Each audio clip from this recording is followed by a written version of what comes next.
హైదరాబాద్లో fresh chicken షాప్పై సంయుక్త దాడులు. హైదరాబాద్లోని పార్సిగుట్ట ప్రాంతంలో A1 ఫ్రెష్ చికెన్ షాప్పై టాస్క్ ఫోర్స్ GHMC అధికారులు సంయుక్తంగా దాడులు నిర్వహించారు.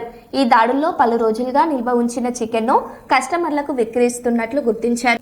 సుమారు 800 కిలోల చికెన్ను అధికారులు స్వాధీనం చేసుకున్నారు.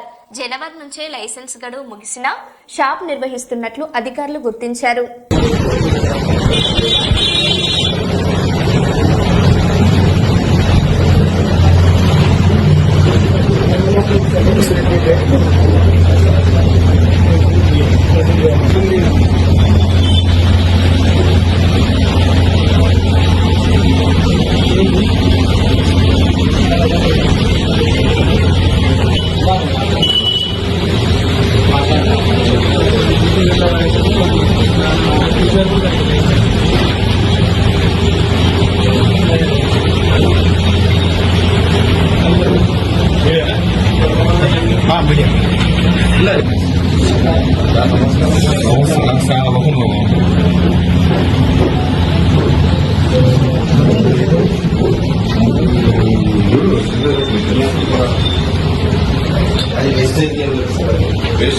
వెస్టేజ్ ఇండియాలో ఉన్నది.